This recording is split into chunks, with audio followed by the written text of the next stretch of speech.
미국엔 나스닥, 우리나라엔 코스닥이 있다면 뉴스쇼에는 뉴스닥이 있습니다. 뉴스쇼 증권시장 뉴스닥.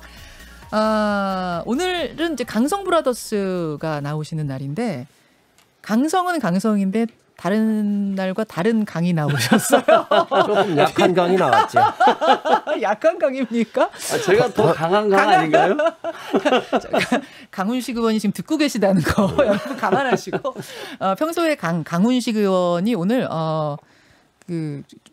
지역 일정이신 것 같아요. 일정이 있어서 다른 더 강한 강을 스페셜 게스트로 추천하셨어요.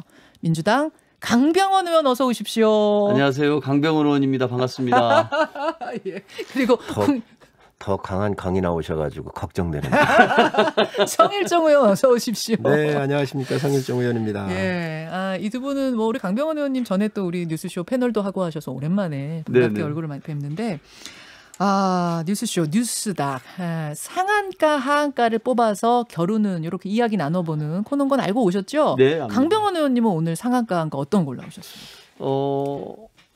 화이자 백신 2천만 명분을 들어오기로 한 거, 이게 우리 국민들에게는 큰 기쁨을 드린 소식이 아닐까 싶습니다. 그래서 우리나라가 전체적으로 이제 9,900만 명분의 백신을 확보하게 됐는데요. 많은 좀 걱정들도 있었고 염려들도 있었는데, 조금만 기다리시면은 이제 우리나라도 접종 센터와 그리고 위탁 의료기관에서 긴 줄을 서서 백신을 맞는 그런 모습이 곧 저는 만들어질 거라 생각합니다. 그래서 상한가 코로나 백신? 네, 그렇습니다. 상한가 코로나 백신 잠깐 기다리시고요. 성 의원님, 상한가 하한가? 저는 5.18과 관련돼서 우리 민주화 운동의 성지이자 또 이분들에 의해서 우리가 자유로운 공기를 마실 수 있는 거잖아요. 그래서 그 민주화 운동을 한 5.18 공법단체로 승격을 했고, 또 이 방계 가족들이 있습니다. 학생들이 돌아가신 분들이 학생들이셨기 때문에 제사 지낼 분이 없어요.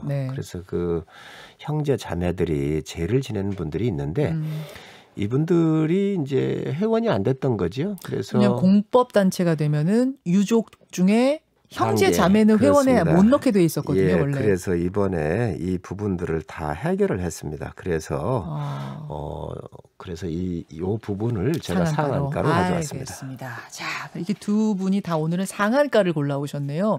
마침 앞에서 보건복지부와 백신 얘기를 한 끝이기 때문에 강병원 의원의 상한가 백신 얘기부터 좀 가볼까요? 자, 음성으로 확인하시겠습니다. 화이자 측과 백신 2천만 회분을 추가 계약하였습니다. 그 결과 우리는 총 1억 9,200만 회분, 즉 9,900만 명분의 백신 물량을 확보하게 되었습니다. 백신 문제를 지나치게 정치화하여 백신 수급과 접종에 대해 막연한 불안감을 부추기는 일이 없도록 해주실 것을 당부드립니다. 결국 오늘도 11월 집단 면역을 위해 필수적인 세부 접종 계획은 제시하지 못했습니다. 홍남기 국무총리 대행, 문재인 대통령, 그리고 배준영 국민의힘 대변인의 목소리를 차례로 들으셨어요. 이거는 성일종 의원 말씀을 좀 듣는 게 좋을 것 같은데, 앞서서 손영래 복지부의 반장도 말씀하셨고, 조금 전에 우리 강 의원님도 말씀하셨고, 백신 9,900만 명분 확보됐다. 이제 집단 면역 스케줄 걱정 안 하셔도 된다. 어떻게 생각하십니까? 저는 2천만 병분을 확보를 했는데 늦었지만 다행이다. 파이자요? 그리고 잘했다. 왜냐하면 전 세계적으로 볼 때에 파이자와 모더나가 가장 좋은 백신이고 이미 임상에서 확정이 됐잖아요. 증명이 됐잖아요. 그렇기 때문에 늦었지만 잘했다. 그러나 여당이 또 정부가 이걸 자랑할 수 있을까요? 저는 정부 여당이 반성부터 해야 한다고 생각을 해요. 외국은요, 작년도 12월 초분부터 백신 접종을 했고 파이자를 91개국이 맞고 있어요. 모더나 47개국이 접종하고 있습니다. 모더나는 우리나라의 47개국에도 못 들어갔어요.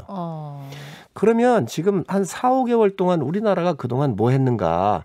외국은 지금 집단 면역에 대해서 마스크를 벗고 있는 나라들이 몇 개씩 나오고 있거든요. 우리는 2차 접종도 지금 현재 1차 접종이 4.7%인가 그렇다 그래요. 정말 반올림 해줘서 도와줘서 우리가 5% 했다고 치자고요. 그동안 그러면 4, 5개월 동안 뒤처지면서 이 경제, 이 망가진 거, 국민 불편, 이 국가적인 위상 추락 뭐라 할 겁니까? 이 버스가 떠난 다음에 지금서 뒤차 기다리면서 잘했다라고 지금 자랑하고 있는데 저는 잘했다고 얘기하겠습니다. 그러나 이게 상한가가 아니라 약보합 정도예요.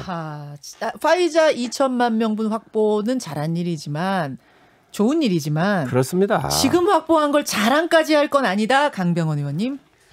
저는 우리가 좀 감염 상황이 좀 선진국들에 비해서는 좀 괜찮았지 않습니까? 하지만 좀 선진국 대비에 백신 접종이 늦은 거는 맞습니다. 예. 그런데 이제 그것은 왜 그러냐면 선진국 같은 경우, 미국 같은 경우에는 이 백신이 개발 단계부터 10조 이상을 투자를 해가지고 미리 그냥 입도 선매를 했던 나라 아닙니까? 근데 우리나라 같은 경우는 이렇게 입도 선매를 할 수 있는 법적 제도적 장치가 없습니다. 아마 왜냐하면 백신이라는 거는 네. 처음 개발돼 보는 거기 때문에 3상까지 가야 성공 여부가 나옵니다. 그런데 이게 성공과 실패가 확정되지도 않은 개발 단계부터 10조씩 투자할 수 있는 나라가 전 세계 미국 말고 몇 군데나 있겠습니까? 저는 그렇기 때문에 어쨌든 선진국 대비에 접종은 늦었지만 우리 정부가 6월 말까지 1,200만 명 접종에 대해서는 계속해서 한치의 흔들림 없이 확신을 하고 있지 않습니까? 왜냐하면 제가 봐서 아마 5월 말 정도 되면은요. 네. 2분기에 약속했던 물량들이 주로 5월 말 6월 달에 집중이 되어 있는 것 같아요. 그렇기 때문에 우리의 접종 시스템은 하루에 150만 명을 맞출 수 있다. 그렇기 때문에 5월 말 6월 달 되면은 집중적으로 맞춰서 6월 말까지 약속했던 1,200만 명은 확실히 맞춘다라고 되어 있는 거 아닙니까? 예. 그리고 이 3분기에도 좀 어마어마한 물량들이 들어오게 되어 있는데요. 참 이게 안타까운 게 그런 것 같아요. 좀 국민의힘 입장에서는 계약서를 다 공개하면 되는 거 아니냐라고 얘기하는데 이 백신 제약사는 갑 중에서도 슈퍼갑입니다. 만약 백신 물량을 시기에 몇몇 명 분을 주겠다는 공개가 되면은 다른 나라들은 뭐라 그러겠습니까? 왜 이 나라는 이만큼 주는데 우리는 안 줘? 라고 해서 대혼란이 날 거기 때문에 시비 붙을까 봐 그게 비밀인 거예요? 그게 백신 제약사들이 갖고 있는 권한이죠. 그래요? 갑 중에 갑으로서 가격의 문제라든지 시기별 공급량의 문제라든지 이런 구체적인 세부적인 내용 같은 경우는 그렇기 때문에 알겠습니다. 제약사가 비밀 유지 계약을 확고하게 유지시키고 있는 것입니다. 그러면서 지금 그 상황 얘기를 하는데 정말 국민들을 호도하고 있습니다. 작년 11월 11일 날 박능우 장관이 국회에 와가지고 대국민 보고를 했습니다. 모더나 파이자가 와서 사달라고 조르고 있다. 그래서 이것을 우리가 가격을 깎고 있다. 바게닝하고 있다 그랬습니다. 대국민 보고입니다. 이거. 뭐라 얘기할 거면 가짜뉴스입니다. 증권시장으로 얘기를 하면 거짓 공시한 거예요. 정말 이 거짓 공시를 하면 구속하고 상장 폐지됩니다. 지금 정부가 상장 폐지할 일이에요. 이거 한 건이 아니에요. 작년도 모더나 CEO하고 대통령께서 이 화상 통화를 하도록 만들었었던 책임자들 다 문책해야 돼요. 2, 4분기부터 들어온다 그랬잖아요. 홍남기 부총리가 국회에 나와가지고 2, 4분기에 못 들어온다 그랬어요. 뭐라고 얘기를 할 겁니까? 이러한 공시가 대국민 보고는요 증권시장의 공시하고 똑같은 거거든요. 오늘 뉴스탁이니까 이거 다 구속감이에요. 상장 폐지감이라니 한두 건이 아니에요. 구속감까지예요? 그러면요. 증권시장에서는 굉장히 위험하게 아주 심각하게 다루잖아요. 알겠습니다. 지금 백신 TF 얘기를 하는데 외국은 그렇다. 미국은요.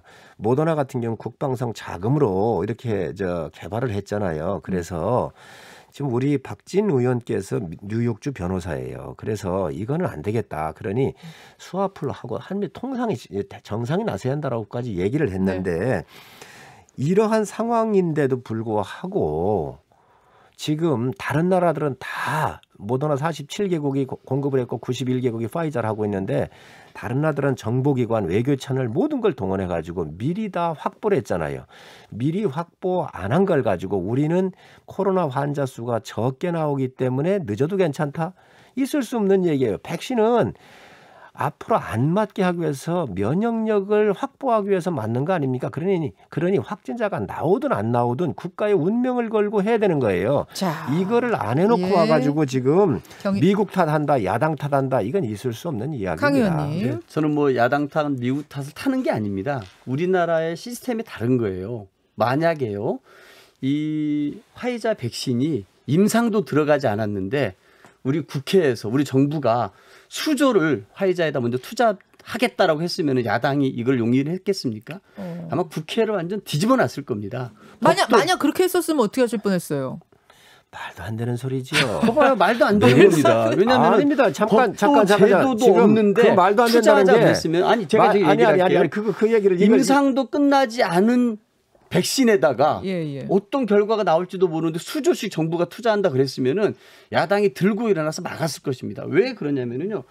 지금도 야당이 하는 얘기를 계속해서 들어보면은 이 화이자 백신 2천만 명이 들어왔는데도 불구하고 정부에 대한 불신을 밑에 깔고 있거든요. 잘한 것 같지만 그러나 여전히 시기나 물량 공개하지 않지 않느냐라고 정부에 대한 불신을 깔고 있는데 어느 정도 이 백신에 대해서 불신을 조장하고 있냐라면은 작년에 가을에 독감 백신이 있었습니다. 예. 그때 이 독감 백신 관련해서 엄청난 가짜 뉴스를 국민의힘 지도부가 얘기를 했었는데요. 어떤 걸 말씀하시는 거예요? 이 10월 22일입니다. 작년 독감 백신 관련 국민의힘 비대위 발언인데요. 예. 독감 백신으로 인해 사망자가 발생함으로써 독감 백신 맞으려는 사람들이 불안하고 있다.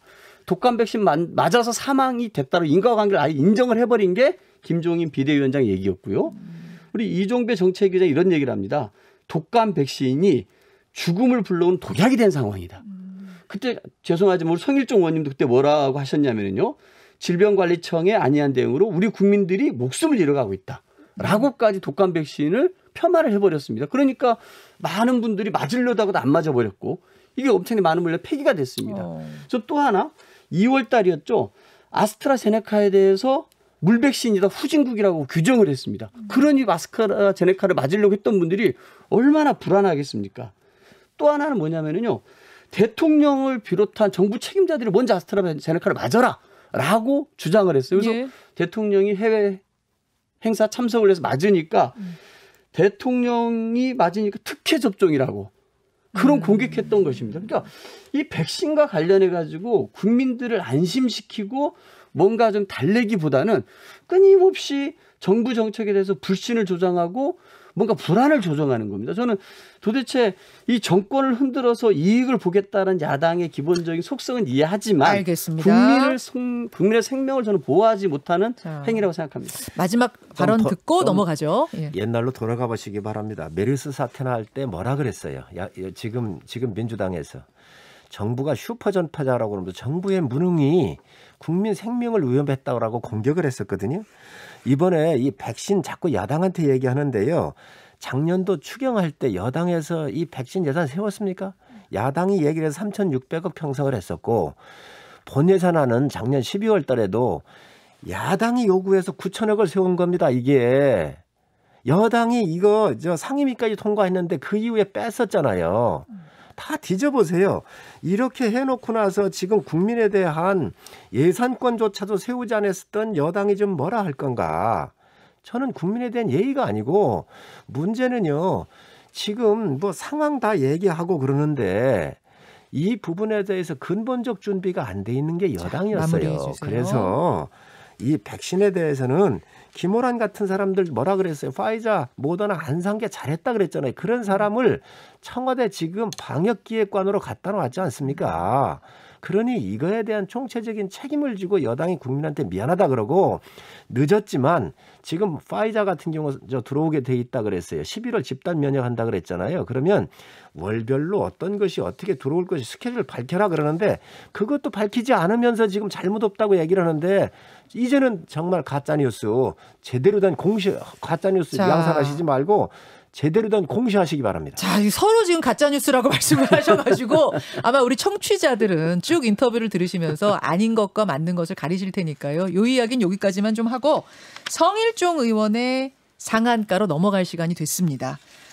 음성은 준비가 안 됐군요. 자, 그러면은 제가 설명을 좀 드릴게요. 뭐냐면은 현재 그 5.18 민주유공자 관련 단체는 사단법인 형태로 3개가 존재하는데요. 이걸 하나의 공법단체로 등록시키기로 국회가 의결을 한 거죠, 성 의원님. 그렇습니다. 예. 마치 광복회가 국가보훈처 산하의 공법단체인 것처럼 그렇습니다. 그렇게 이해하면 됩니까? 네, 그렇습니다. 예, 예.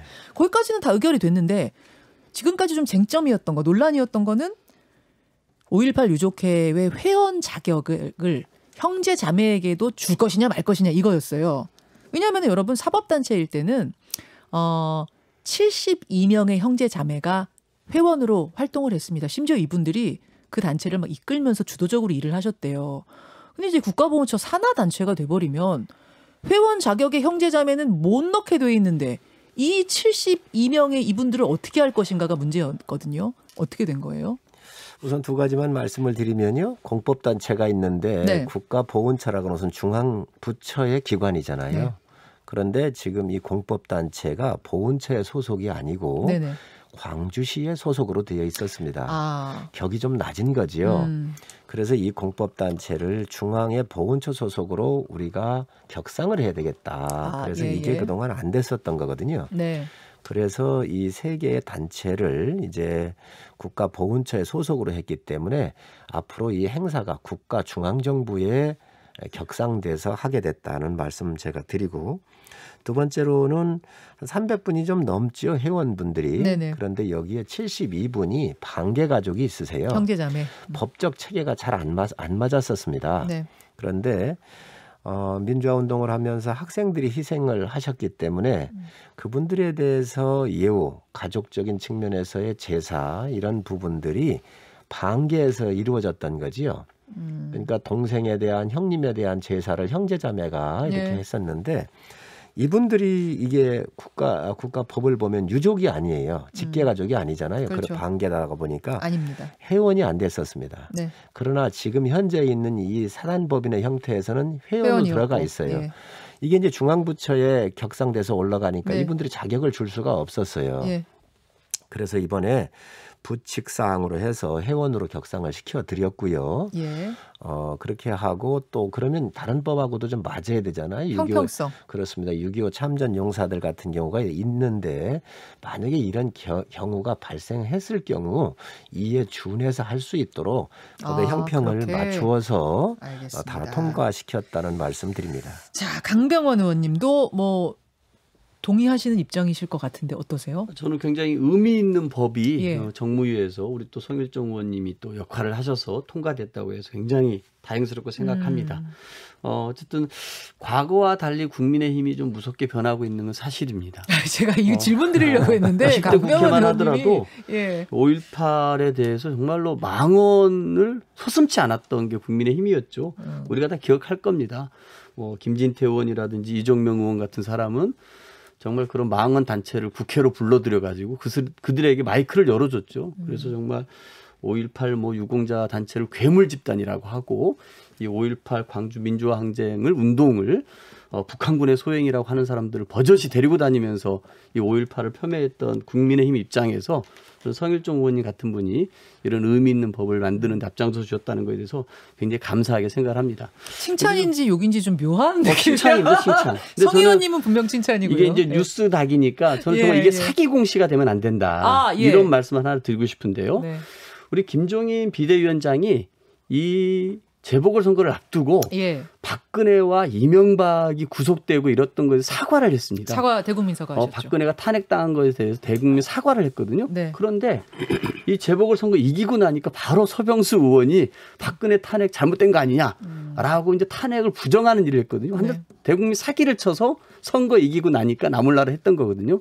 저는 이 5.18 유족회를 공법단체 회원으로 인정한 좋은 법이 통과가 됐는데 네. 이게 사기 공시가 또 되지 않았으면 좋겠습니다. 20대 국회 김진태, 이종명이 5.18 망언한 걸 솜방망이 징계했거든요. 징계 의미도 없는 징계를 했었는데 또다시 좀 얼마 지나가지고 또다시 5.18에 대해서 폄훼하는 그런 정말 사기 공시와 같은 일이 반복되지 않았으면 좋겠습니다. 답 주시죠. 강 의원님께서 사기 공시라고 그랬는데 법이 통과됐기 때문에 국가의 일은 법으로 하잖아요. 그래서 사기라고 하는 것은 맞지 않고요.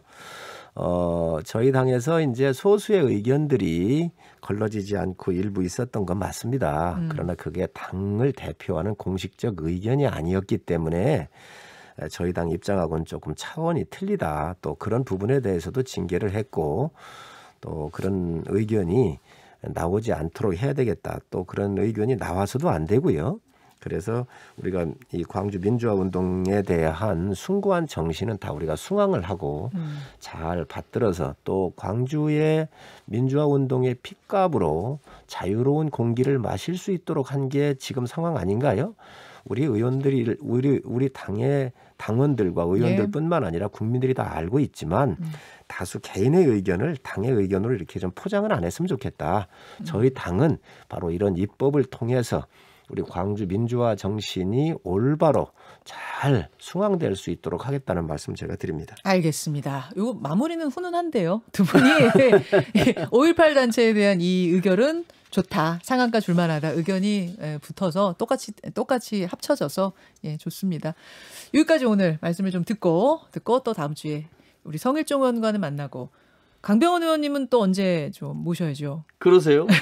이번에 최고위원도 도전하지 않으십니까? 예, 이번에 저희 더불어민주당이 5월 2일에 전당대회가 열리는데요. 거기 기호 1번 변화의 시작 강병원 이 타이틀로 최고위원에 도전하고 있습니다. 우리 당의 개혁과 혁신을 이끌 지도부가 필요한데요. 40대 재선 젊음과 경험을 겸비한 의원으로서 꼭 최고위원에 들어가서 당의 쇄신을 이끌겠습니다. 방송을 한참 기다렸겠어요, 보니까.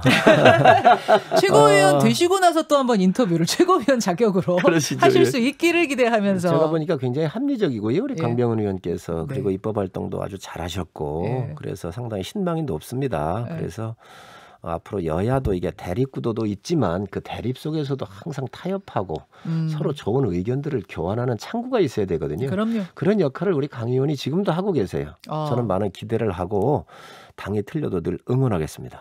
감사합니다. 분위기 좋습니다. 두 분 고맙습니다. 예, 감사합니다. 강병원 의원, 성일종 의원이었습니다. 김현정의 뉴스쇼는 청취자 여러분의 참여로 이루어집니다. 트위터, 페이스북, 레인보우 게시판, 그리고 단문 50원, 장문 100원의 유료 문자 샵 1212, 우물정 1212 통해 참여하실 수 있습니다. 김현정의 뉴스쇼, 여러분과 함께 만듭니다.